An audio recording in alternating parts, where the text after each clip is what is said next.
riches. We got robbed, now we got riches.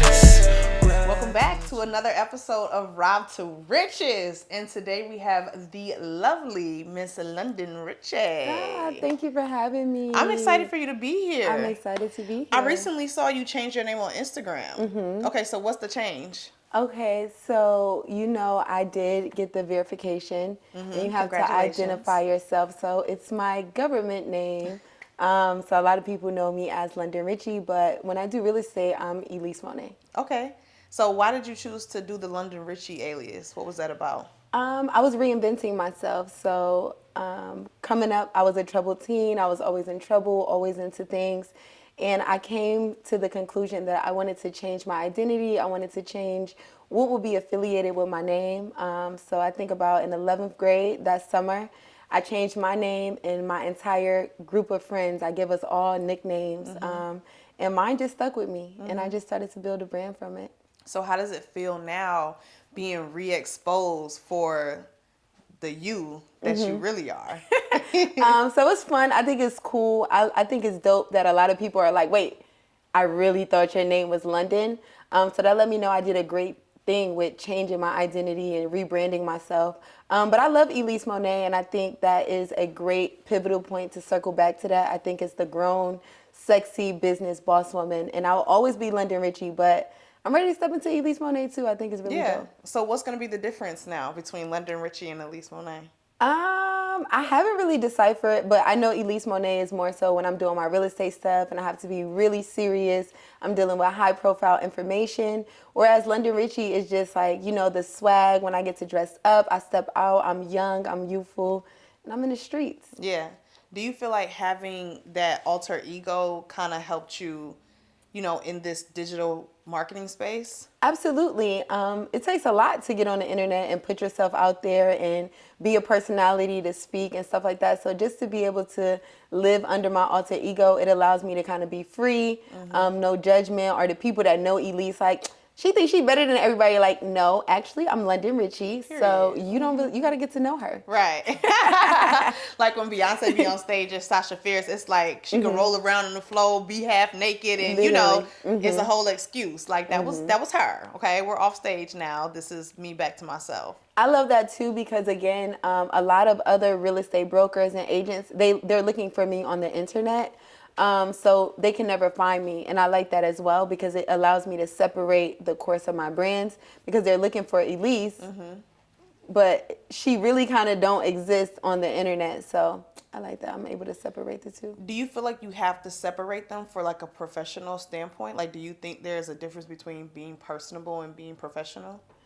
I don't, and I think I learned that later on. I feel like now, and one thing about my brand is changing the narrative. Like, I like to wear my long weave when I'm taking my clients, right? Yeah. I miss my long nails. I feel like my ability to do business doesn't change based off how I look, how I act, or what my name is. Right. But I also like Elise because it's a very versatile name. And because it doesn't really have a face, they don't know if I'm African American. They don't know if I'm white American. They don't know what I look like and what background I come from. So I'm kind of like not prejudged before I do any deal. And I kind of like that as well. Yeah, I definitely understand that because I feel like starting my business, one of my main things was I'm not code switching. I'm going to be me all the way down to the T. You know what I'm saying? And that was part of the point of wanting to have that freedom to, I don't have to fit a professional mold. I can relate to my audience as myself and my authentic tribe will come to me because of that. Talk about this troubled teen stuff. Like, how did you, like now seeing you, this doesn't look like troubled teen energy at all. So talk about that troubled teen. Like, what were you going through and what age was that? I feel like I've always been a rebel. So I'm originally from Brooklyn, New York, and I think I was just a product of my environment. The kids that we grow up around, they're angry and they have a lot of aggression, and that's just like a New York thing. So I grew up fighting a lot. I was a girl, you say one thing to me, I'm gonna punch you, you know what I mean? So just fighting, and then that carried on when my mom moved me to Michigan from New York because she seen that I was going down the wrong path. I was always into something. She's like, you know what, I'm gonna move you to where I gotta put you on a bus to get you to and from, because New York transportation, it don't stop. You too active. Hey, I'm too active. Yeah. So when I moved to somewhere way more toned down, but I'm still New York rowdy. Right. So it was easy for me to be identifiable because I'm different. I walk different. I talk different. You know, they know who I am. My nickname was Brooklyn. So when you hear Brooklyn, it's like, okay, we know that's her. And I just carried that New York attitude. So there I was beating people up. I was doing that. And then I got into other things and, you know, started going to juvenile. And I'm just like, I'm tired of everybody saying like I have all of this potential that I wasn't stepping into. And they're like, you're either going to end up in jail, you're going to end up with your face cut. Like this is not going, it's not going to end good for you. And I'm like, oh, I'm going to prove them wrong, you know? And, you know, I'm rebelling out because my mom is working 16 hours. I'm not getting the attention that I need. And I don't know these things at the time, but now I, you know, dig into my past. I'm like, I was looking for attention, right? I'm channeling my aggression with other people. And this is how I'm used to dealing with people. And when I just made that decision, like, well, I feel like God actually made the decision to snatch me up. And he said, oh, I got you. Was it like a rock bottom moment that made you be like, okay, I got to get my act together? I think later on down the line, but I started to reinvent myself. I think that was my own will, my own way. I couldn't go to homecoming because I had beat up a girl at the school, but I didn't even go to that school at the time. So I'm like, my actions are hindering me from doing things that I really want to do. Like, and I didn't like how that felt. So I started to recreate myself. But I think like the real change came from that rock bottom moment where I was just like, God, like, I'm trying my hardest. Like, I have a job. My mom get on my nerves. Like, I'm robbing Peter to pay Paul. Like, I know I'm destined for greatness, but I don't know how to get there. Like, I used to always say, like, I know I'm going to be successful. I know I'm going to be rich.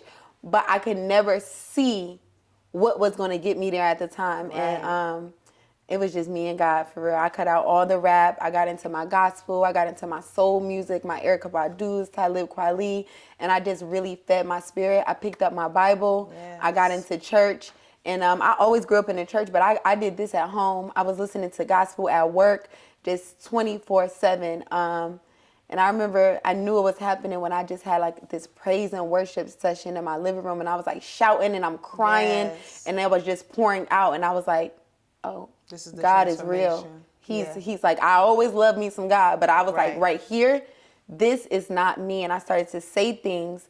Like I remember I'm crying. I'm like, because I just love God and I'm so happy. But I was so broken. And I was like, yo, what God promised you, he will fill the spirit up.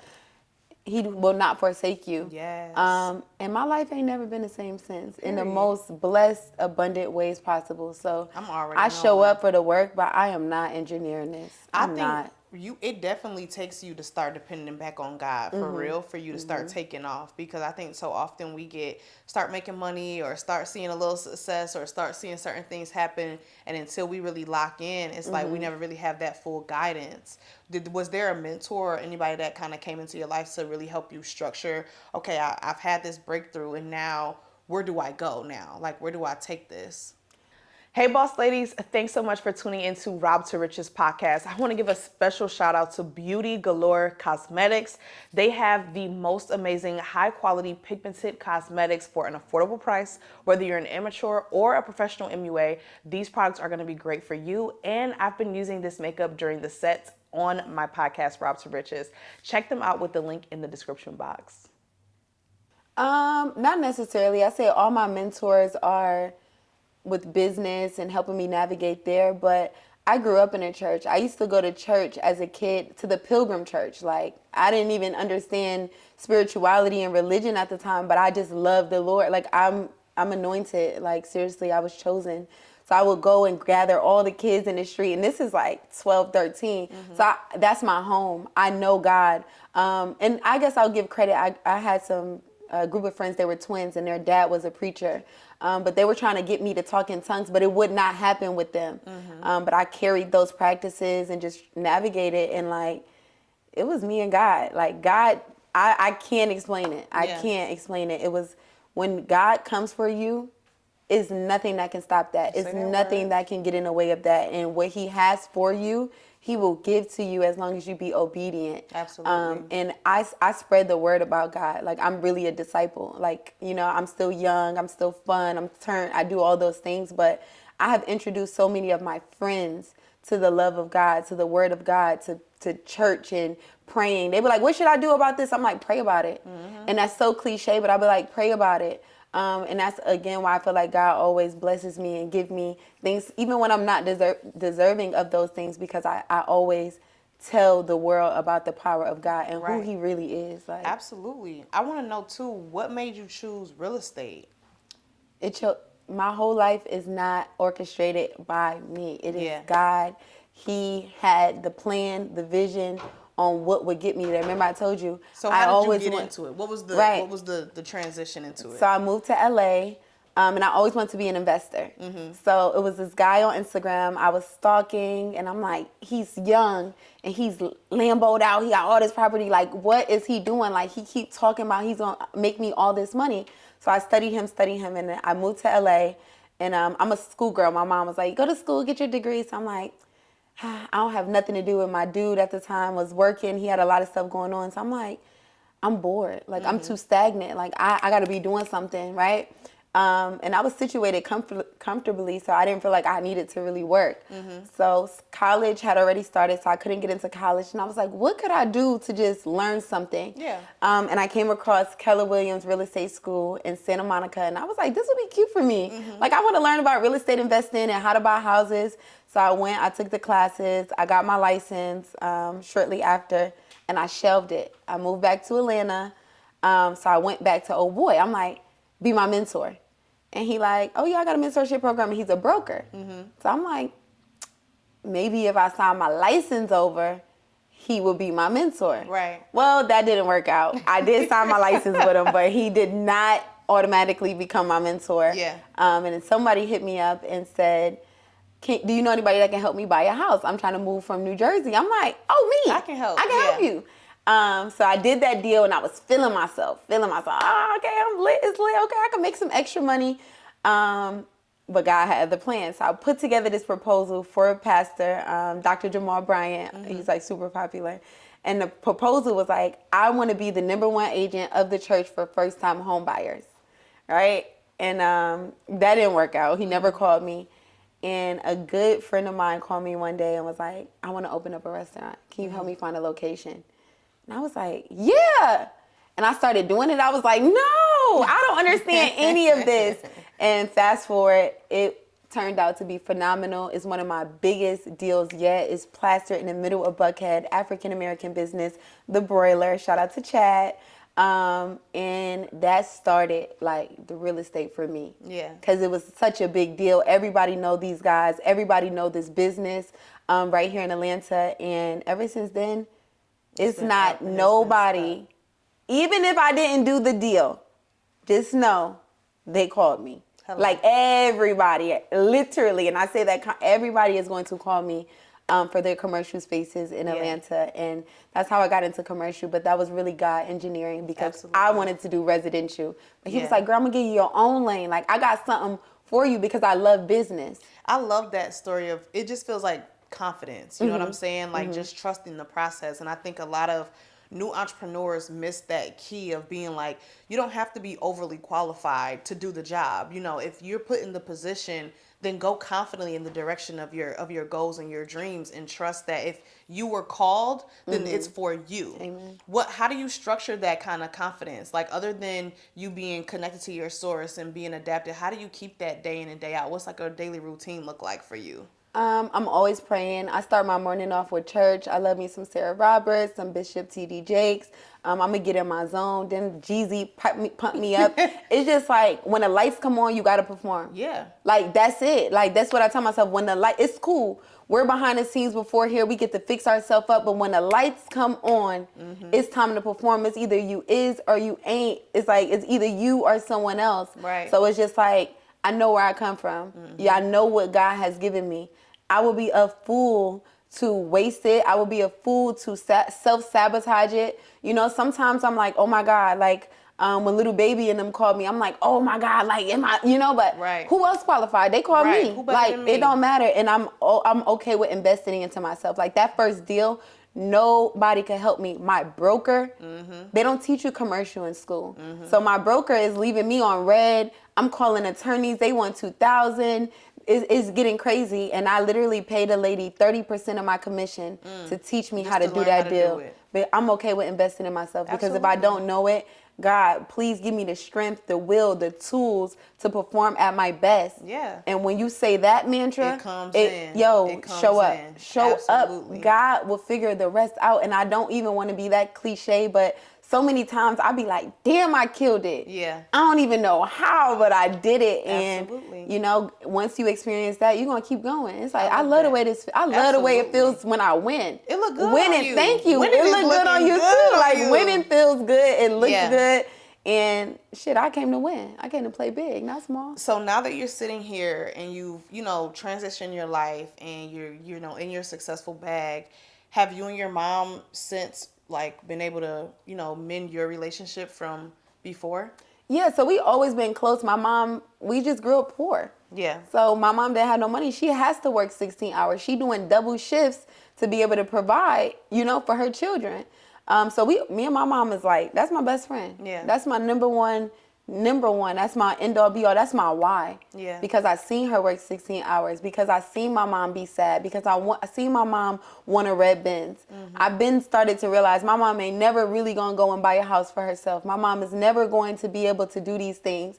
So when I used to get mad, it's like, I'm gonna buy my mama a house. Oh, I can't wait. I remember crying and just having those angry feelings like, oh, I'm gonna get us out the mud. We gonna be rich. Like, I got this.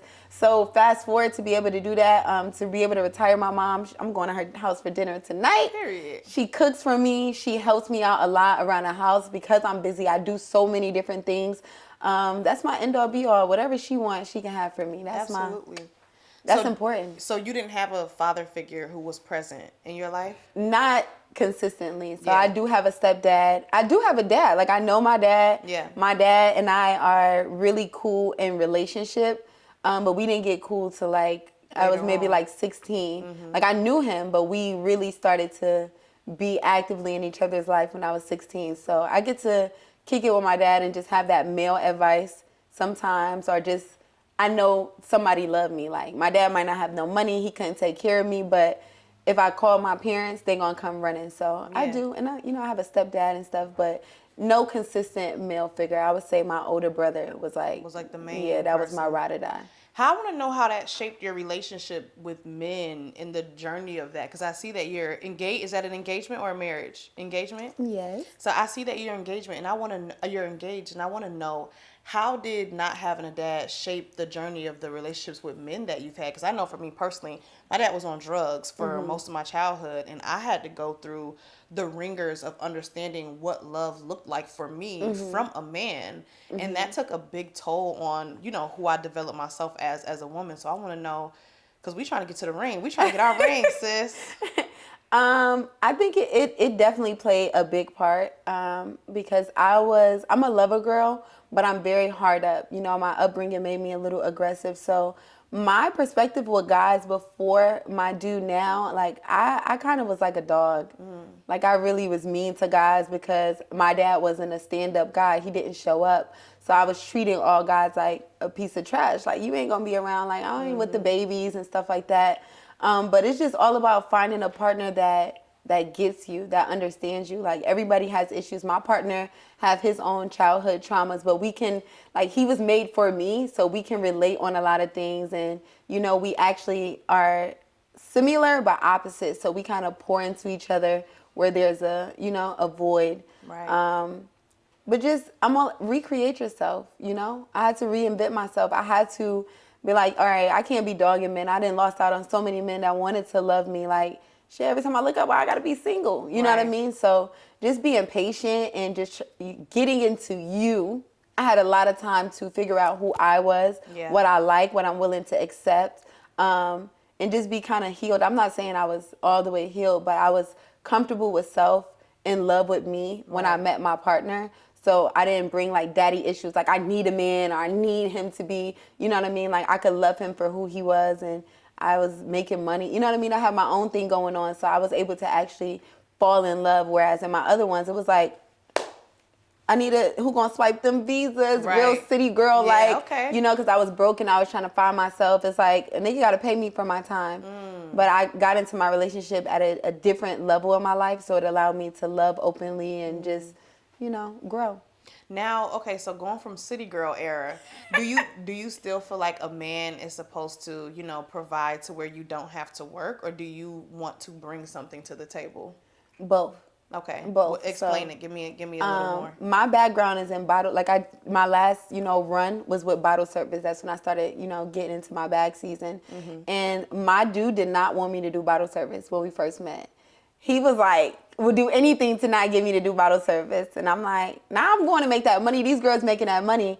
And I remember it was a time like he was willing to fully support me. Like I didn't have to do nothing. Like I could really be a housewife for real, for real. It's not that I am the richest and I have the biggest, but I could be a housewife. But for me, I have a legacy to build.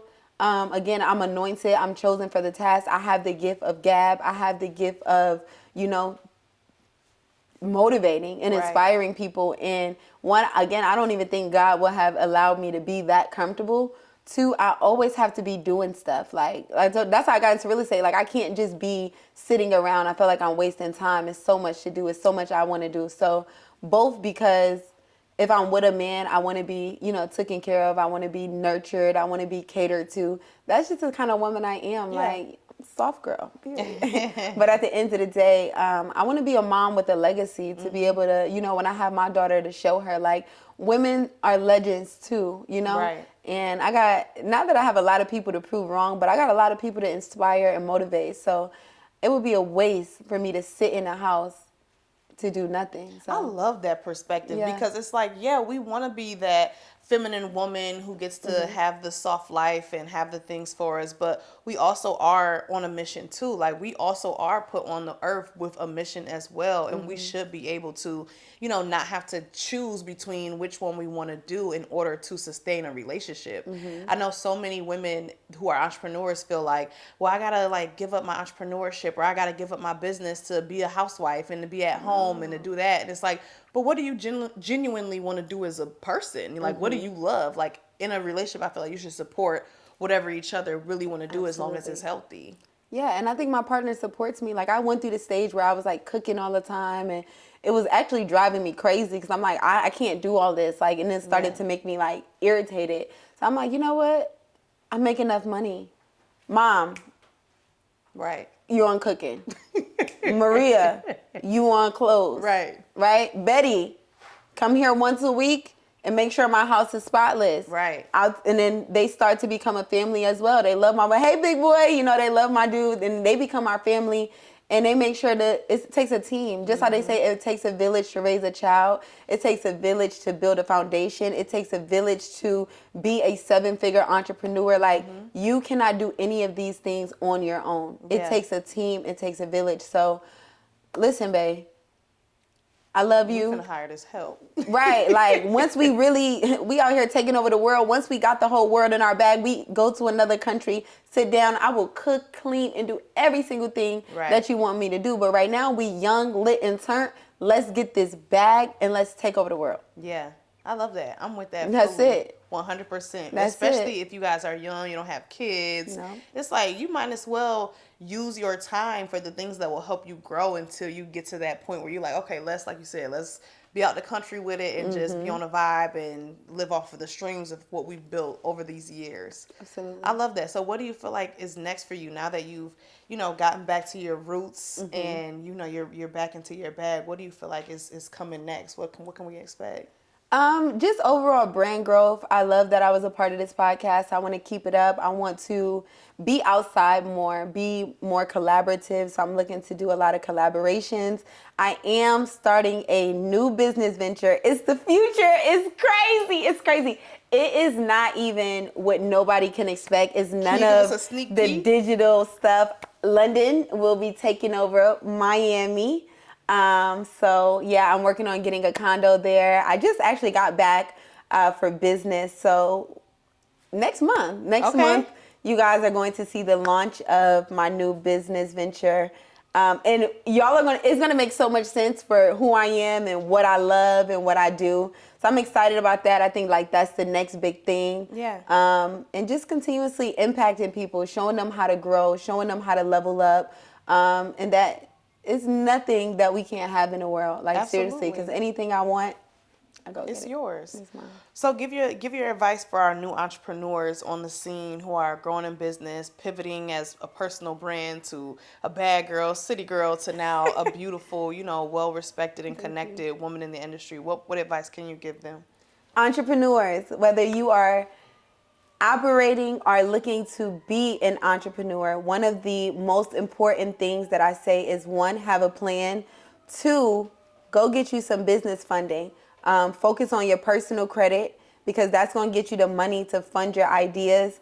And no matter what happens along your journey, never give up on your dream. Sometimes you might have to pivot. Sometimes you might have to park it. Sometimes you might have to bust a U-turn. But the vision and the mission is yours. Stay dedicated and don't stop until you get the results that you want. And just leverage OPM, other people's audiences, other people's, perspectives. Even if you got to take a little bit of swag, reinvent yourself and go get the bag.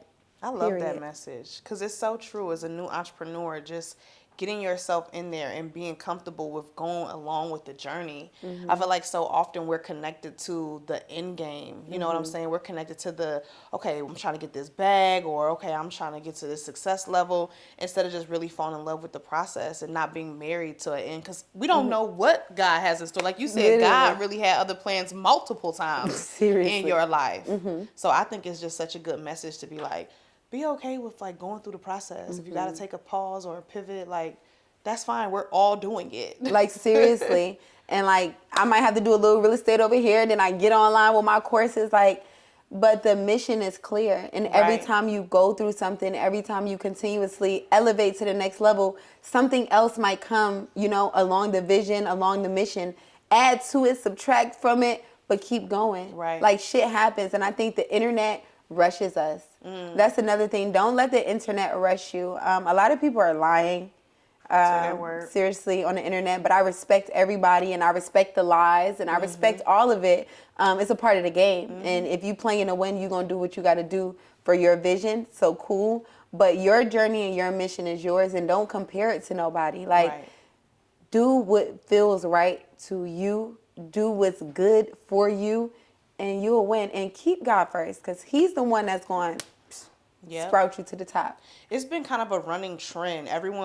All of the women on the podcast have been like, authenticity is like one of the big things for them. Team is like one of the big things. Like those type of things are really the groundwork in the foundation of being able to be a sustainable entrepreneur, not just a come in, get a quick money grab, and now you got to go back to a 9-to-5. We're talking about this is our lives. This is our lives. Yeah. Like if I don't make no money in my business, like how we gonna eat? Yeah. Like who gonna pay my mama bills? Like seriously. Yeah. So it's quite the journey, but it's definitely worth it. Would you say it's been worth it for you? Oh, it's been worth it. It's been so worth it. I couldn't even imagine at this point my life without it. You know what I mean? Like seriously, I'm like, God, thank you. Every day it's like, thank you. Facts. It could have been anybody, but you called me for the task. You gave me the assignment, and just keep blessing me. Just keep guiding me, showing me where you want me. Have your will in my way, baby. I love that. Like seriously. I'm so glad you got to come on here. I'm so happy that you had me. I love this. I love what you're doing. You know you like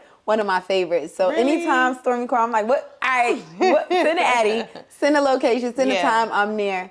And I love what you're doing. I see your growth. Your brand is growing amazing. Yeah, I feel so blessed. Super consistent.